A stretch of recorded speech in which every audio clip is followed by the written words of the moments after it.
Assalamualaikum warahmatullahi wabarakatuh. Waalaikumsalam Waalaikumsalam warahmatullahi warahmatullahi wabarakatuh. wabarakatuh. Sebelumnya, perkenalkan nama Ibu Mila Reva Nurwazuni. Adik-adik bisa manggil Ibu dengan Ibu Reva. Dengan NIM akhir 071. Baik, pada pertemuan hari ini kita akan membahas tentang biologi sel dan molekuler. Baik, Ibu akan share screen materinya terlebih dahulu. Nah, ini untuk share screen materinya adik-adik bisa dilihat apakah sudah muncul. Nah, kalau sudah, jadi materi pertemuan pertama ini kita akan bahas tentang pengantar biologi sel dan molekuler. Materi ini tuh sangat penting dipelajari karena materi ini tuh menjadi dasar pemahaman kita, pemahaman ilmu biologi tingkat lanjut, mulai dari bioteknologi, kesehatan, kedokteran, hingga riset penyakit. Nah, sebelum kita mulai materi ini, adik-adik kalian pasti sudah mengenal tentang sel, mungkin di SMA-nya dulu. Nah, pasti ingat tentang pengertian sel juga. Sel itu merupakan unit struktural dan fungsional terkecil di suatu makhluk hidup. Nah, di kuliah ini kita akan mengupas sel lebih dalam lagi. Tidak hanya struktur dasarnya, tapi sampai ke level molekul, DNA, RNA, dan juga protein. Nah, ini materi yang nantinya kita akan bahas di pertemuan hari ini, yaitu 3 indikator penting, 3 poin. Yang pertama, menjelaskan ruang lingkup biologi sel dan molekuler serta kaitannya dengan disiplin ilmu lainnya. Yang kedua, memahami teknik-teknik untuk mempelajari sel. Yang ketiga, menganalisis persamaan dan perbedaan antara struktur dan fungsi sel prokariotik dan juga prokariotik. Sebelumnya mungkin adik-adik sudah tahu kalau semisalkan apa sih biologi sel dan molekuler? Nah, jadi biologi sel dan molekuler itu adalah cabang ilmu biologi yang berfokus pada ada 2 poin. Yang pertama, struktur dan fungsi sel, termasuk seperti mitokondria, organel lain, dan juga sitoskeleton. Yang kedua, mekanisme molekuler dalam sel seperti sintesis protein, pembelahan sel, dan juga regulasi genetik. Kalau semisal kita waktu SMA itu adik-adik belajar tentang apa itu mitokondria, kalau di sini kita akan membahas lebih dalam, yaitu bagaimana suatu mitokondria bisa menghasilkan energi lewat jalur kimiawi, dan juga bagaimana kerusakannya itu akan menyebabkan suatu penyakit.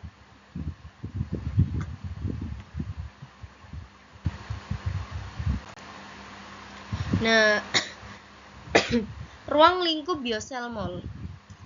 Dari pertemuan 1 sampai 15 ke depan, kita akan membahas tentang yang pertama, struktur dan fungsi membran sel. Yang kedua, fungsi dan mekanisme organel sel seperti mitokondria, retikulum endoplasma, badan Golgi, dan lain-lain. Yang ketiga, teknik biologi molekuler, PCR, blotting, dan juga kultur sel. Yang keempat, transportasi intraseluler. Yang kelima, perbedaan sel hewan dan juga sel tumbuhan. Yang keenam, sintesis protein dan ekspresi gen. Baik, untuk RPS-nya bisa adik-adik baca sendiri ya, karena di PPT sudah ada. Nah, ini pertemuan 5, ini RPS biologinya, sel dan molekuler. Baik, selanjutnya yaitu kita masuk ke indikator yang kedua, yaitu teknik-teknik mempelajari sel.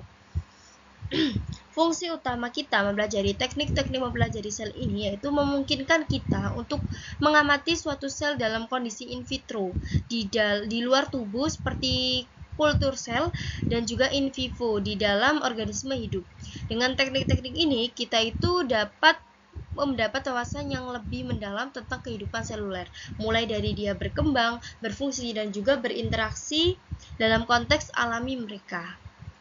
Contoh teknik mempelajari sel ini yang pertama yaitu secara fisik, yaitu menggunakan mikroskop, yaitu ada 2, cahaya dan juga elektron. Yang kedua yaitu biokiawi, yaitu menggunakan sitosimetri. Yang ketiga kultur sel, yang keempat molekuler, dan juga yang keenam live cell image. Baik, yang pertama yaitu mikroskop cahaya adalah teknik yang menggunakan cahaya untuk memperbesar gambar sel hingga ribuan kali lipat. Nah, teknik ini tuh udah menjadi hal teknik yang umum digunakan dalam studi biologi sel. Nah, jenisnya mikroskop cahaya ini ada 3. Yang pertama cahaya terang, menggunakan cahaya putih biasa untuk mengamati sel, cocok untuk sampel yang sudah diwarnai. Yang kedua mikroskop fluoresensi, menggunakan cahaya ultraviolet untuk mengamati molekul yang diberi label fluoresensi dan juga memungkinkan visualisasi spesifik dari bagian tertentu dalam sel. Yang ketiga, mikroskop fase kontras, memungkinkan pengamatan sel hidup tanpa pewarnaan, berguna untuk mengamati sel dalam keadaan asli. Aplikasi mikroskop cahaya itu dapat yang pertama mempelajari morfologi sel, bentuk dan strukturnya, melihat interaksi antar sel dalam jaringan atau kultur. Kemudian juga dapat menentukan distribusi molekul tertentu di dalam sel, terutama dengan teknik pewarnaan atau fluoresensi. Di sini juga dalam mikroskop cahaya ini ada kelebihan dan kekurangannya. Apa kelebihannya? Kelebihannya itu mudah digunakan dan tidak membutuhkan pelatihan yang terlalu kompleks. Jadi simple. Biayanya itu relatif murah dibandingkan dengan mikroskop elektron dan juga dapat mengamati sel hidup terutama dalam mikroskop fase kontras. Selain ada kelebihannya, mikroskop ini juga ada kekurangannya. Yang pertama, resolusinya terbatas, maksimal sekitar 0,2 mikrometer karena dibatasi oleh panjang gelombang cahaya. Kemudian tidak mampu mengamati struktur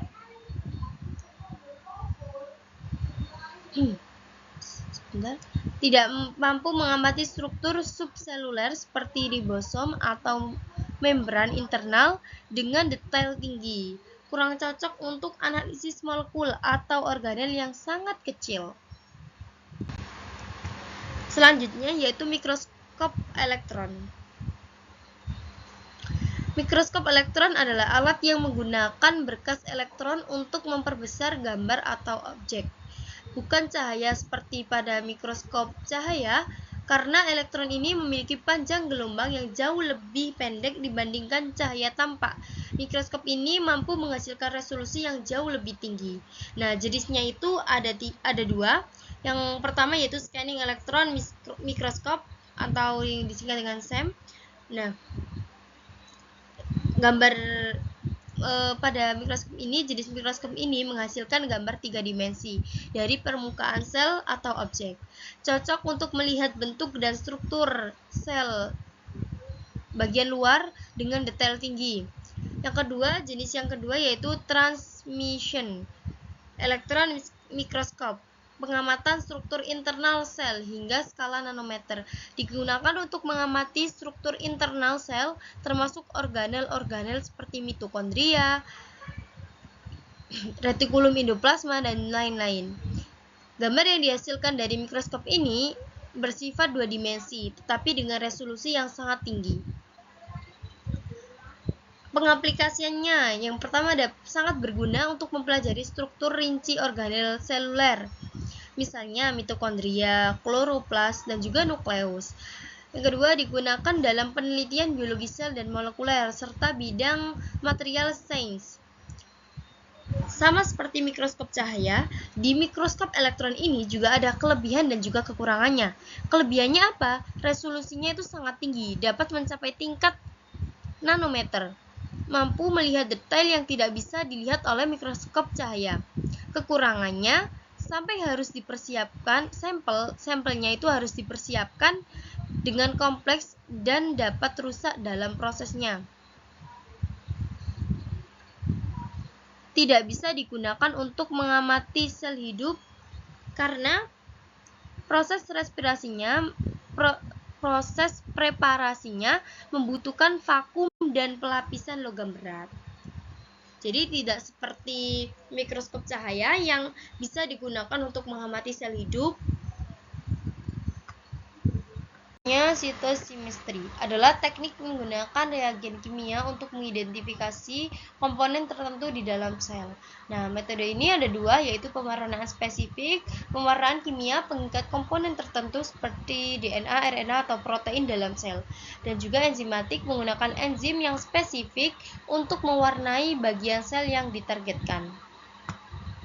Pengaplikasiannya yang pertama yaitu untuk mempelajari distribusi dan kuantitas molekul tertentu di dalam sel, kemudian untuk mendeteksi perubahan patologis sel, diagnosiskan. Nah, contoh prosesnya itu pewarnaan hematoksin dan eosin untuk mengidentifikasi nukleus dan juga sitoplasma dalam sel. Selanjutnya, teknik kultur sel. Teknik kultur sel melibatkan pertumbuhan dan pemeliharaan sel dalam kondisi buatan di luar organisme hidup. Metodenya ada dua. Kultur primer, sel yang diambil langsung dari jaringan organisme dan dikultur untuk pertama kalinya. Jadi selnya itu baru. Setelah diambil langsung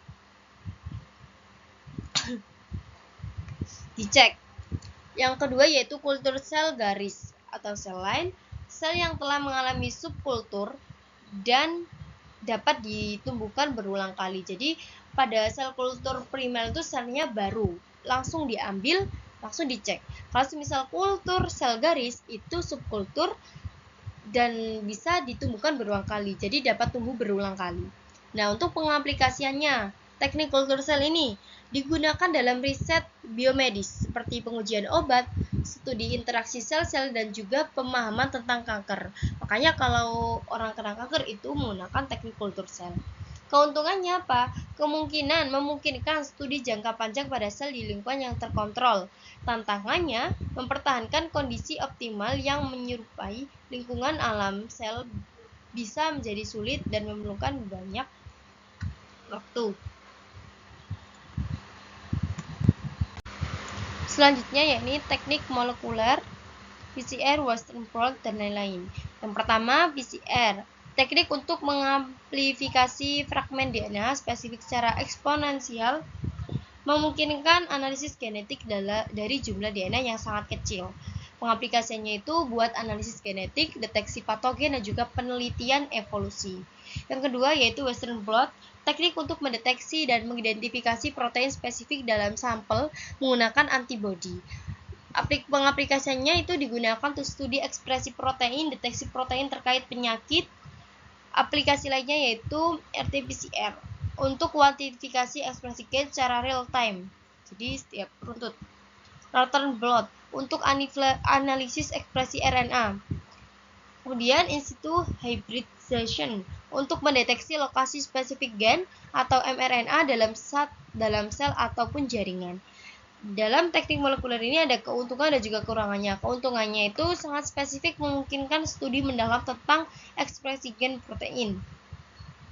Kekurangannya itu memerlukan peralatan canggih dan mahal, serta seringkali memerlukan biaya.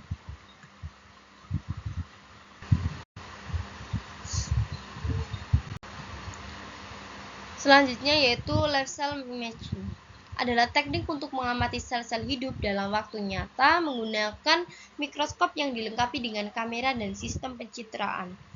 Nah, prinsip dasarnya itu menggunakan teknik fluoresensi atau fase kontras untuk mengamati perubahan di dalam sel secara real time tanpa pembunuhnya. Nah, pengaplikasinya itu biasanya digunakan untuk mempelajari dinamika sel seperti pembelahan sel, transportasi intraseluler, dan interaksi antar sel. Dan penting dalam studi penyakit yang melibatkan perubahan dinamika sel, seperti kanker atau penyakit neurodegenerasi. Dan penting dalam studi penyakit yang melibatkan perubahan dinamika sel seperti kanker atau penyakit neurodegeneratif. Keuntungannya apa? Keuntungan life cell imaging ini memungkinkan pengamatan proses biologi secara langsung, memberikan wawasan dinamis tentang fungsi sel. Tantangannya, teknik ini memerlukan peralatan yang sangat khusus dan seringkali memerlukan penanganan yang hati-hati. Jadi tidak boleh kita itu gegabah. Kalau misal kita tremor atau apa, nggak boleh dalam terburu-buru. Jadi harus sangat berhati-hati untuk menjaga sel itu tetap terjaga. Nah, secara umum itu sel itu dibagi menjadi dua tipe dasar. Sel dibagi menjadi dua kelompok besar berdasarkan ada tidaknya struktur pembatas di dalam sel. Artinya, semua makhluk hidup itu tersusun dari sel, dan sel itu bisa dikelompokkan menjadi dua jenis, tergantung apakah mereka punya struktur pembatas internal atau biasa disebut membran di dalam selnya, ataupun tidak ada.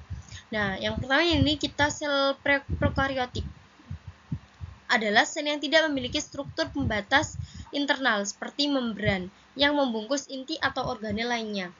Materi genetiknya, DNA, berada di satu daerah khusus yang disebut dengan nukleoid, tetapi tidak dilindungi oleh membran, jadi DNA-nya itu hanya mengembang di dalam sitoplasma. Contoh organisme dengan sel prokaryotik adalah bakteri dan archaea.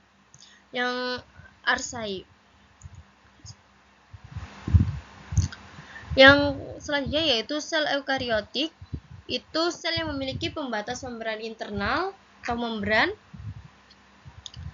Nah, struktur ini disebut organel seperti nukleus atau inti sel, mitokondria, retikulum, endoplasma, badan Golgi, dan lain-lainnya. Setiap organel punya fungsi tertentu, misalnya pada nukleus itu berfungsi untuk menyimpan informasi genetik, mitokondria menghasilkan energi, retikulum endoplasma dan juga badan Golgi mengolah dan mengirim protein. Nah, contoh organisme yang mempunyai sel eukariotik itu adalah contohnya seperti jamur, hewan, tumbuhan, protista. Nah, ini untuk gambar sel, ada Golgi, aparatus Golgi, mitokondria, kloroplas, karena dia untuk berfotosintesis, nukleus. Nah, kemudian sel eukariotik itu juga mempunyai membran internal yang membagi-bagi sel menjadi ruangan-ruangan, dan ruangan tersebut itu melayani fungsi metabolik tertentu. Nah, selanjutnya ini yaitu sel tumbuhan. Kalau di sel tumbuhan itu strukturnya berbeda dengan sel tumbuhan. Kenapa? Kalau di tumbuhan ini punya vakuola yang besar, ada kloroplasnya karena dia berfotosintesis. Kemudian juga ada dinding selnya. Kalau misal di sini ini tidak memiliki dinding sel, hanya ada membran saja. Kemudian juga tidak memiliki kloroplas. Dan juga vakuolanya itu kecil. Ada tapi kecil ya, lebih kecil daripada sel tumbuhan. Jadi untuk tabel perbedaan sel hewan dan juga sel tumbuhan. Kalau sel hewan itu tidak memiliki dinding sel. Kalau sel tumbuhan ada karena terbuat dari selulosa. Kalau kloroplas sel hewan tidak ada karena tidak berfotosintesis. Kalau sel tumbuhan ada karena untuk fotosintesis. Kemudian vakuolanya, karena vakuolanya itu biasanya kalau di sel hewan itu cenderung kecil, karena fungsinya juga kecil. Kalau di sel tumbuhan karena fungsinya sangat banyak, maka vakuolanya itu cenderung besar.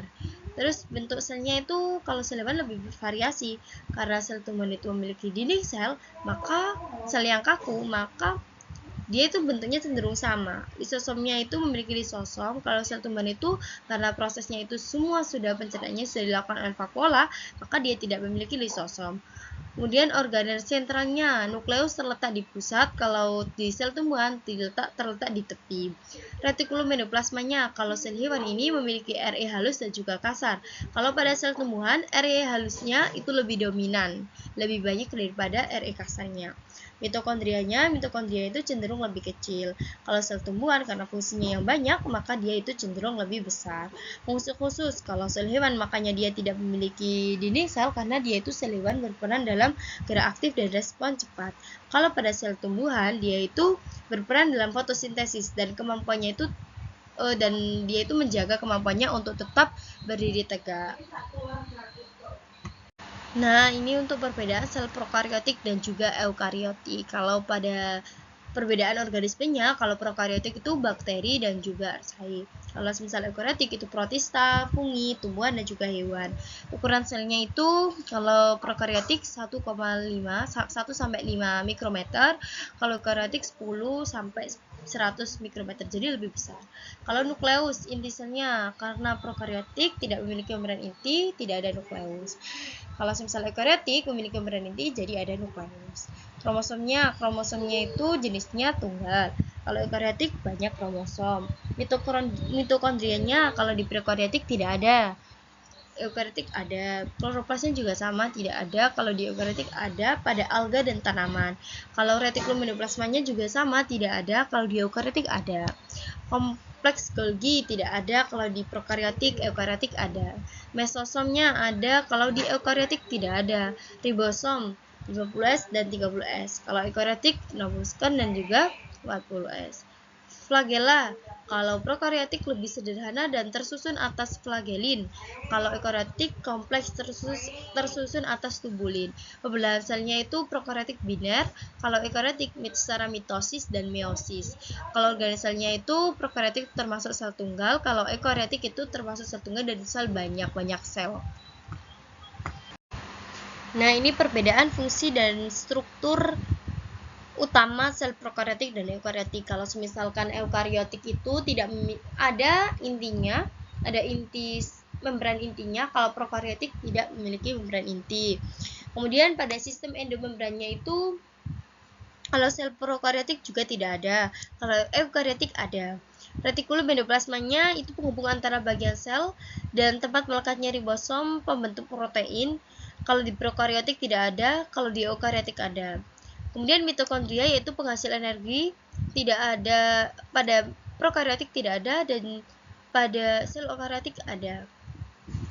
Mungkin fungsinya lebih jelas bisa setelah materi ini akan dijelaskan lebih jelas lagi. Nah, terima kasih. Nah, itu tadi penjelasan dari Ibu. Mungkin dari adik-adik ada tanyakan atau ada yang masih dibingungkan. Bisa bertanya. Baik, Mbak Amanda, silahkan. Baik, terima kasih atas kesempatan bertanyanya Ibu. Izin bertanya, bagaimana jika sel eukariotik itu kehilangan salah satu saja fungsi mitokondrianya? Bagaimana dampaknya terhadap aktivitas sel dan apa yang mungkin terjadi pada jaringan atau organ tubuh secara keseluruhan? Terima kasih. Sama-sama. Pertanyaan yang bagus. Mungkin dari adik-adik yang lain bisa membantu menjawab.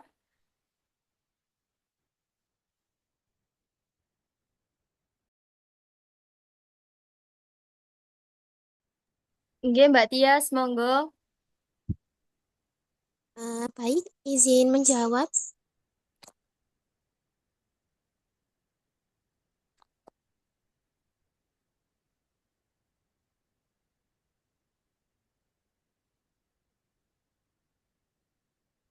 Baik, izin menjawab dari pertanyaan Mbak Manda tadi. Jika mitokondria kehilangan fungsinya, maka produksi ATP melalui respirasi aerob akan terganggu. Tanpa energi yang cukup, sel tidak bisa menjalankan aktivitas vital seperti sintesis protein, transport zat, pembenahan sel, dan perbaikan kerusakan. Nah, dampaknya dalam skala jaringan atau organ, fungsi fisiologis akan melemah, terutama pada jaringan yang membutuhkan energi tinggi seperti otot jantung, dan otot rangka. Jika tidak bisa berfungsi dengan baik, akibatnya pada tubuh bisa mengalami kelelahan kronis, gangguan saraf, bahkan kegagalan organ jika kerusakan berlangsung lama. Baik Baik, sekali. Pertanyaannya Mbak Manda sudah dijawab sama Mbak Roro. Apakah bisa diterima Mbak Manda? bisa Ibu, sudah sangat jelas. Sebelumnya Ibu izin menambahkan sedikit ya. Tadi kan pertanyaannya bagaimana jika sel eukariotik kehilangan fungsi mitokondrianya?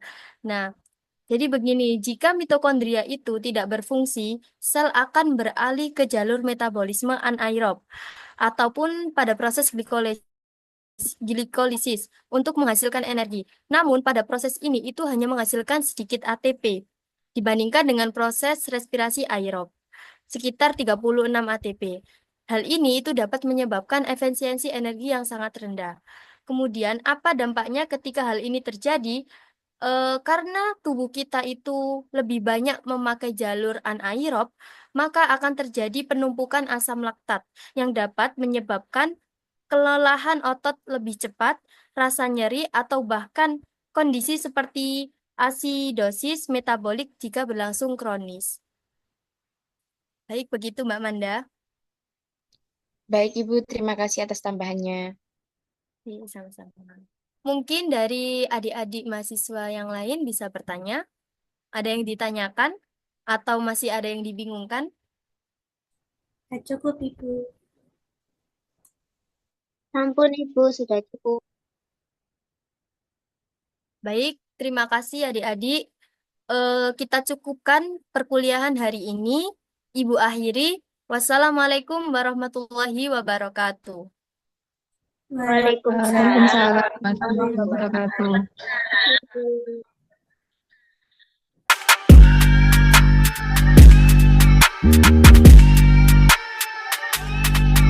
Thank